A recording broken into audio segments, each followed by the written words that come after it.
Hello students, स्वागत है आपका गंगवार इंस्टीट्यूट के इस चैनल पे। मैं हूं संजीव वर्मा और हम आपके लिए लेकर आए हैं 5 मिनट की एक सीरीज, रिवीजन सीरीज फिजिक्स की, जिसमें हम डेली एक क्वेश्चन करेंगे, उसको पूरा एक्सप्लेन करेंगे और उसका पूरा सोल्यूशन बताएंगे। तो चलिए स्टार्ट कर लेते हैं। आज के लिए आज का क्वेश्चन है, आपके सामने लिखा है। इस क्वेश्चन में आपसे कहा जा रहा है two identical conducting solid spheres. Identical हैं स्फेयर्स, कंडक्टिंग है, आइडेंटिकल यानी रेडियस एक जैसा, मास एक जैसा, कंडक्टिंग है, सॉलिड स्फेयर्स हैं, of same mass and charge are suspended in air from a common point by two non conducting massless strings. इनको लटकाया गया है किसी पॉइंट से दो थ्रेड्स के थ्रू, और दोनों थ्रेड्स या दोनों स्ट्रिंग्स मासलेस हैं, ऑफ सेम लेंथ और सेम लेंथ की है। At equilibrium the angle between the strings is d is alpha. Angle between the strings is alpha. The spheres are now immersed in a dielectric liquid of density 800 kg per meter cube and dielectric constant 21. अब पूरे system को एक liquid में डुबो दिया गया है जिसका डेंसिटी है लिक्विड की 800 kg पर मीटर क्यूब और डाइलेक्ट्रिक कांस्टेंट है 21. Angle between the strings remains the same after the immersion. जो स्ट्रिंग्स के बीच का एंगल है वो इमर्शन के बाद भी, यानी लिक्विड में डुबो देने के बाद भी सेम रहता है। जितना हवा में लटकाने पर एंगल था उतना लिक्विड में डुबो देने के बाद रहता है। Now read the following points. Electric force applied by one sphere on the other remains unchanged. Electric force applied by one sphere on the other reduces. Mass density of sphere is 840 kg per meter cube. Tension in the strings holding the spheres remains unchanged. Now choose the correct option. चार option दिए हैं। पहला है 1 and 3 are correct, दूसरा है 2 and 3 are correct, तीसरा है only 2 is correct और चौथा ऑप्शन है 2 and 4 are correct। तो ये देखिए क्वेश्चन जो है सिंपल सा है, ये आपके नीट में भी आ चुका है, जेई मेंस में भी आ चुका है, लेकिन बड़ा कॉन्सेप्चुअल है और ये थोड़ा नया है उससे, जो नीट और जेई मेंस में आया है उससे नया है। तो एक बार हम लोग इसको स्टार्ट करके डायग्राम बना लेते हैं। क्वेश्चन में आपसे बोला गया है कि दो स्फेयर्स, इस तरह से थ्रेड से दो स्फेयर्स को लटकाया गया है। ये मान लीजिए कोई सपोर्ट है और सपोर्ट से दो आइडेंटिकल थ्रेड्स के थ्रू दो स्फेयर्स को लटकाया गया है। ये दो थ्रेड्स हो गए और इससे दो स्फेयर्स को लटकाया गया है। स्फेयर्स कैसे भी हो सकते हैं तो किसी भी तरह के स्फेयर ले लेते हैं, और ये आइडेंटिकल हैं, सॉलिड हैं, आइडेंटिकल हैं, कंडक्टिंग स्फेयर्स हैं, ऐसे करके लटकाए गए। दोनों स्ट्रिंग्स की जो लेंथ है वो सेम है, ये आपको क्वेश्चन में दिया हुआ है। और अभी ये एयर में लटके हुए हैं, यानी वैक्यूम या एयर में लटके हुए हैं अभी, और इनके बीच का एंगल जो टोटल बन रहा है वो अल्फा है। ये जो टोटल एंगल है वो अल्फा है, ये आपको क्वेश्चन में दिया हुआ है। अब कह रहे हैं इन्हीं सिस्टम को एक लिक्विड के अंदर लटका दिया गया। दोबारा इस सिस्टम को लिया गया और एक लिक्विड के अंदर इसको सस्पेंड कर दिया गया, और उस लिक्विड का डाइलेक्ट्रिक कांस्टेंट वगैरह आपको दिया है, उसके अंदर इसको लटकाया गया सिस्टम को पूरे। यहां पर एक लिक्विड भरा हुआ और उस लिक्विड के अंदर इसको लटकाया गया है। तो मान लीजिए लिक्विड जो भी है इस तरह से भरा हुआ है और इस लिक्विड के अंदर इसको लटकाया गया, और इस बार भी कह रहे हैं एंगल सेम रहता है, यानी एंगल में कोई चेंज नहीं होता है, वो जितना पहले था उतना अब भी रहता है। तो एंगल रिमेन्स द सेम, तो एंगल अभी भी अल्फा है। ये आपको क्वेश्चन में दिया हुआ है। लेंथ थ्रेड्स की वही रहती है, दोनों स्फेयर आइडेंटिकल हैं, मास चार्ज सब सेम है, यानी इसका भी मास m चार्ज q, तो इसका भी मास m चार्ज q। ये हवा में सिस्टम और ये इन लिक्विड है। ये आपको पूरा डाटा दिया हुआ है क्वेश्चन में। इसका भी मास m चार्ज q और इसमें भी मास m चार्ज q। जब सेम स्फेयर है तो वही रहेगा। अब इसमें कह रहे हैं जो लटकाया गया था, एक बार डाटा फिर से देख लेते हैं। क्वेश्चन में लटकाया गया है तो जो डाइलेक्ट्रिक कांस्टेंट है लिक्विड का वो आपको दिख रहा है 21 है, और जो डेंसिटी है लिक्विड की वो 800 kg पर मीटर क्यूब है। तो डेंसिटी लिक्विड की 800 kg पर मीटर क्यूब है, यानी डेंसिटी ऑफ लिक्विड को अगर रो मान लें डेंसिटी ऑफ लिक्विड को अगर रो मान लें तो वो आपको 800 kg पर मीटर क्यूब गिवन है, और जो डाइलेक्ट्रिक कांस्टेंट है वो 21 गिवन है। ये पूरा डाटा आपको गिवन है। अब आपको बताना है, 4 ऑप्शन दिए, 4 पॉइंट्स दिए हैं। पहला पॉइंट दिया है कि यानी फर्स्ट पॉइंट को ध्यान से देखिए, इसमें आपसे कहा गया है कि जब इसको लिक्विड को इसमें सस्पेंड कर दिया, ये सिस्टम को लिक्विड में सस्पेंड कर दिया गया, तो जो स्फेयर्स के बीच में चार्ज लग रहा था, electric force applied by one sphere on the other, जो स्फेयर्स के बीच में फोर्स लग रहा था, कह रहे हैं वो अनचेंज रहेगा, पहला पॉइंट है। दूसरा है वो घट जाएगा, रिड्यूसेस। तीसरा है मास डेंसिटी ऑफ स्फेयर, यानी स्फेयर की डेंसिटी क्या है वो निकालना है। और चौथा है tension in the strings holding the spheres remains unchanged, यानी हवा में लटकाने पर और लिक्विड में डुबो देने पर टेंशन अनचेंज रहेगा। ये 4 पॉइंट दिए। अब इनमें कौन कौन से सही है नीचे ऑप्शन में लिखे, पहला तीसरा सही है, दूसरा तीसरा सही है, दूसरा सही है, दूसरा चौथा सही है, ऑप्शन दिए। तो फिलहाल जो भी इसमें करना है, सबसे पहले तो एक ही काम करना है कि जब ये लटका हुआ सिस्टम इस तरीके से होगा तो हम इसका एफबीडी बनाएंगे, यानी फ्री बॉडी डायग्राम बनाएंगे, और इस पर लगने वाले फोर्सेस को दिखाएंगे। तो इसका फ्री बॉडी डायग्राम बनाते हैं। देखिए, किसी भी एक स्फेयर का बना लेते हैं। तो ये सिमिट्री से, चूंकि दोनों स्फेयर्स का मास बराबर है तो एंगल दोनों तरफ से सेम रहेगा, तो टोटल अल्फा था तो ये अल्फा बाई टू रहेगा। थ्रेड में पहला फोर्स आएगा उसका टेंशन, तो ये टेंशन दिखा दिया गया टी। इसका वेट आएगा स्फेयर का, और एक स्फेयर दूसरे स्फेयर पे जो रिपल्शन फोर्स लगाएगा, दोनों पे सेम सिमिलर चार्ज है प्लस क्यू, तो जो रिपल्शन फोर्स लगाएगा वो फोर्स एफ आएगा। ये 3 फोर्सेस ऐड करेंगे। अब इक्विलिब्रियम के लिए हम क्या करेंगे, तीनों फोर्सेस को एक्स और वाई में रिजॉल्व करेंगे, एक्स कंपोनेंट्स को एक्स वालों से, वाई कंपोनेंट्स को वाई वालों से बैलेंस करा देंगे। तो mg देखिए ऑलरेडी वाई में है, तो इसको रिजॉल्व करने की जरूरत नहीं है। एफ ऑलरेडी एक्स में है, तो इसको भी रिजॉल्व करने की जरूरत नहीं। टी को रिजॉल्व कर लेते हैं। तो टी को जब रिजॉल्व करेंगे तो ये वाला एंगल भी अल्फा/2 होगा। टी को रिजॉल्व करेंगे तो इधर आएगा टी कॉस अल्फा/2, और इस तरफ आएगा टी साइन अल्फा/2। इक्विलिब्रियम कंडीशन में हम बोलेंगे, इक्विलिब्रियम का मतलब होता है जब सिस्टम पे नेट फोर्स 0 हो। तो इक्विलिब्रियम कंडीशन में हम कहेंगे, सिंप्लीफाई करके सिंपल आंसर आएगा।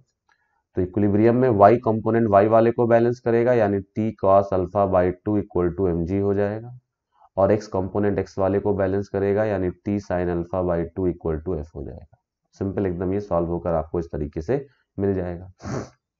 डिवाइड कर लें दोनों को, तो साइन t से t कैंसिल होगा, ये इक्वेशन 1, ये इक्वेशन 2, 2/1 कर दें। इक्वेशन 2 को इक्वेशन 1 से डिवाइड कर दें, तो t से t कैंसिल होगा, और साइन अल्फा/2 अपॉन कॉस अल्फा/2, यानी ये आ जाएगा tan अल्फा/2, और ये इक्वल टू आपको मिलेगा f अपॉन mg। f क्या है, दोनों के बीच का फोर्स, दोनों स्फेयर्स के एक स्फेयर दूसरे स्फेयर पे जो फोर्स लगाएगा वो मिल जाएगा। तो ये tan अल्फा/2 आ गया, ये इक्वेशन ए आ गई। अब हम लोग दूसरे डायग्राम की बात करते हैं, जब सिस्टम को किसी लिक्विड में लटकाया गया है। तो देखिए और कोई चेंज नहीं आएगा, mg वैसे का वैसे लगेगा। टेंशन मान लीजिए टी डैश हो गया, क्योंकि फोर्सेस बदल गए हैं तो टेंशन बदल जाएगा, टी डैश हो जाएगा। जो रिपल्शन फोर्स है, नेट फोर्स दोनों के स्फेयर्स के बीच में, वो पहले F था तो अब F/K हो जाएगा। K इसका डाइलेक्ट्रिक कांस्टेंट है। ये पता है कि दो चार्जेस के बीच में डाइलेक्ट्रिक भर देने पर फोर्स 1/K टाइम्स हो जाता है। नेट फोर्स जो बॉडीज पे लगेगा वो 1/K टाइम्स हो जाता है, और साथ में एक एक्स्ट्रा फोर्स आ जाएगा यहाँ पर, चूंकि लिक्विड में डूबा हुआ है तो बॉइंट फोर्स, अपथ्रस्ट, वो ऊपर की तरफ आ जाएगा। अच्छा, एंगल चूंकि सेम रहता है तो यहाँ भी आधा आधा एंगल अल्फा/2 होगा, तो ये वाला एंगल भी अल्फा/2 होगा। तो बस अब अंतर क्या आएगा, रिजॉल्व वैसे ही करेंगे। अब टी का जो ऊपर की तरफ कंपोनेंट आएगा, वो होगा टी कॉस अल्फा/2, और इस तरफ को होगा टी साइन अल्फा/2, ये होगा। फिर वही क्वेश्चन बनेगी, टी साइन अल्फा/2 जो है ये F/K को बैलेंस करेगा, एक्स कंपोनेंट एक्स को बैलेंस करेगा इस तरह से, और टी कॉस अल्फा/2 भी ऊपर की तरफ है, और बॉइंट फोर्स भी ऊपर, यानी अपथ्रस्ट भी ऊपर की तरफ है। जब भी कोई बॉडी लिक्विड में डूबी होगी तो उस पर अपथ्रस्ट लगेगा, तो वो भी ऊपर की तरफ है, दोनों जुड़ जाएंगे और ये दोनों मिलकर mg को बैलेंस करेंगे। इससे हम लोग fb को उधर भेज देते हैं, तो t cos अल्फा/2 हो जाएगा mg माइनस fp। ये फोर्थ इक्वेशन। डिवाइड कर लें दोनों को, 3/4 करें तो इक्वेशन 3/4 करेंगे तो आपको मिलेगा t से t कैंसिल होगा, sin α/2 अपॉन cos α/2, ये tan α/2 हो जाएगा। और इधर से मिलेगा f/k और नीचे आ जाएगा mg minus F, equation B. अब देखो इक्वेशन ए में जो है ये भी tan α/2 की वैल्यू है, इक्वेशन बी में जो है ये भी tan α/2 की वैल्यू। तो जब दोनों tan α/2 हैं तो दोनों को इक्वल करा सकते हैं। तो अब हम कह सकते हैं from equations A and B, from equations A and B, जब दोनों tan α/2 हैं तो बैलेंस करा देंगे। तो हम कहेंगे f/mg इक्वल टू हो जाएगा f/k mg minus F B. f से f कैंसिल हो जाएगा, चाहे तो mg कॉमन ले लें दोनों नीचे दूसरे वाले में, तो f/mg इक्वल टू 1/k और mg कॉमन ले लिया तो mg भी बाहर आ गया, तो यहाँ बचा 1 minus F B upon mg। mg से mg भी कैंसिल हो गया, ये f नहीं था यहाँ पर, f तो कैंसिल हो गया था, तो यहाँ पर ये f नहीं है, तो कैंसिल हो गया था ना ऊपर, तो ये 1 ये रहेगा। अब इक्वल करा देंगे दोनों को, तो इससे हम कहेंगे k into 1 minus F B by M G equal to 1 आ जाएगा, क्रॉस मल्टीप्लाई करेंगे तो। और इससे k इक्वल टू आ जाएगा 1/1 minus F B by M G. Buoyant force क्या होता है, जब भी कोई बॉडी किसी लिक्विड में डूबी होती है तो जो बॉइंट फोर्स होता है, जिसको आप थ्रस्ट कहते हैं, उत्प्लावन बल कहते हैं, वो होता है बॉडी का डूबा हुआ वॉल्यूम। तो यहाँ पूरी बॉडी डूबी है तो डूबा हुआ वॉल्यूम v, पूरी बॉडी का वॉल्यूम, इनटू यहाँ लिक्विड की डेंसिटी आती है, रो क्या है, लिक्विड की डेंसिटी, इनटू g।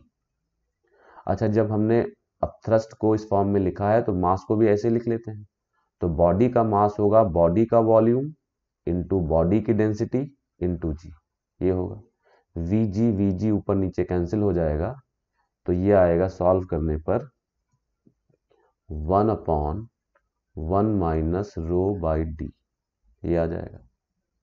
और इसको सिंप्लीफाई कर लेंगे तो k सॉल्व होकर आ जाएगा d/d माइनस रो। तो एक तो इसको याद कर लीजिए कि जब कभी इस तरह का क्वेश्चन आए और आपसे कहा जाए कि एंगल जो है थ्रेड्स के बीच का वो लिक्विड में और एयर में सेम रहता है, तो k d और रो में ये रिलेशन होगा। d क्या है, बॉडी की डेंसिटी, डेंसिटी ऑफ स्फेयर, और रो क्या है, लिक्विड की डेंसिटी। ये याद कर लीजिए, लिक्विड डेंसिटी, ये फॉर्मूले की तरह याद कर लीजिए। तो पहली बात तो ये हो गई। अब हम लोग अपना ऑप्शन k, आपको क्वेश्चन में दिया हुआ है 21, k की वैल्यू आपको क्वेश्चन में 21 गिवन है, तो k की जगह 21 रख देंगे।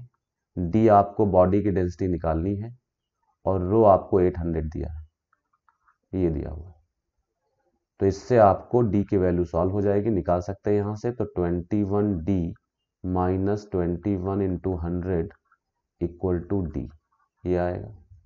तो इससे 20d इक्वल टू 21 इंटू 100 आएगा, 0 से 0 कटेगा, ये सिंप्लीफाई कर लेंगे तो d सॉल्व होकर आ जाएगा 840 kg पर मीटर क्यूब, तो d सॉल्व हो गया।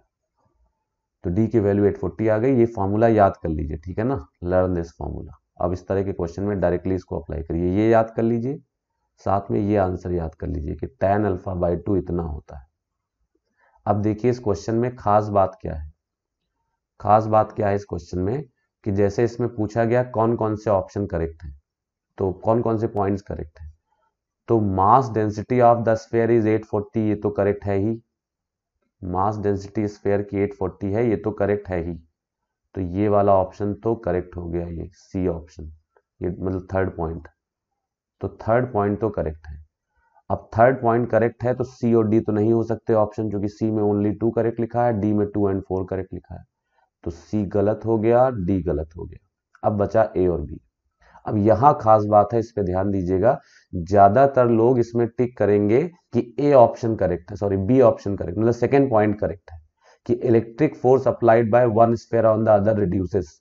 जब डाइलेक्ट्रिक में सॉरी जब डाइलेक्ट्रिक में स्फीयर्स को डुबो दिया गया तो उनके बीच का फोर्स कम हो जाता है। ये अब ज्यादातर लोग अप्लाई करेंगे, ये गलत है, यहां पर इसको ध्यान दीजिएगा, यही खास बात थी इस क्वेश्चन में, पहला सही है। ये समझ लें कि जब एक दो स्फीयर्स के बीच में डाइलेक्ट्रिक को भर देते हैं तो जो आप लोग फोर्स का फॉर्मूला लिखते हो 1/4πε0 k q1 q2 बाय r स्क्वायर, जो ये फॉर्मूला लिखते हो, इस फॉर्मूले के हिसाब से लगता है फोर्स कम हो गया, लेकिन ये किसके बीच का फोर्स कम हुआ है? तो ये समझ लीजिए Q1 Q2 के बीच में जब डाइलेक्ट्रिक भरा होता है, ये हम ऑफलाइन क्लास में प्रॉपरली क्लास में पढ़ाया है और आप लोग को भी किसी दिन बता देंगे इसमें, जब Q1 Q2 के बीच में डाइलेक्ट्रिक भरा हुआ होता है तो जो ये फोर्स का फॉर्मूला आप लिखते हो, ये फोर्स Q1 के द्वारा Q2 पर अप्लाई किया गया फोर्स नहीं है, ये फोर्स है Q1 और Q2 पे लगने वाला नेट फोर्स। अगर अब आप कहेंगे नेट फोर्स का मतलब क्या है, तो नेट फोर्स का मतलब है Q1 Q2 तो एक दूसरे पे फोर्स लगाते ही हैं और Q1 Q2 की वजह से जो इंड्यूस चार्जेस आ जाते हैं यहां पर, इसमें कुछ इंड्यूस चार्जेस आ जाएंगे इसके चारों तरफ और इसके चारों तरफ, वो जो इंड्यूस चार्जेस होते हैं उनकी वजह से भी Q1 Q2 पे फोर्स लगता है।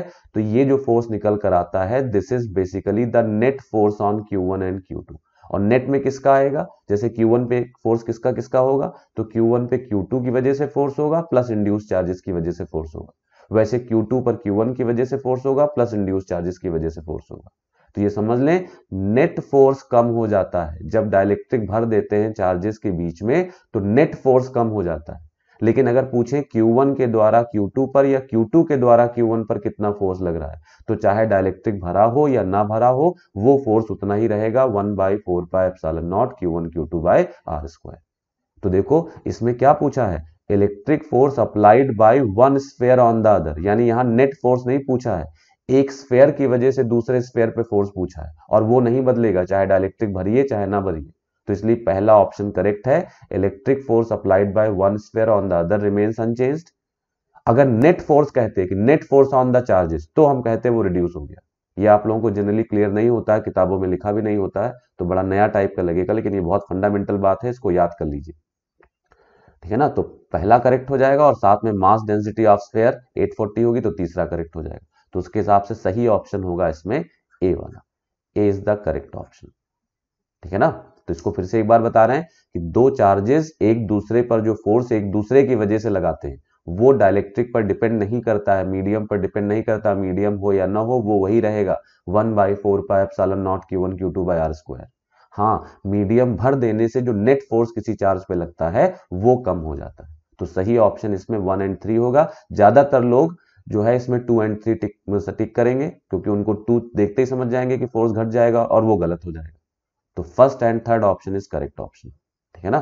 तो चलिए इस आज हम लोग यहीं रखते हैं, नेक्स्ट टर्न पे फिर मिलेंगे एक नए क्वेश्चन के साथ। Thank you.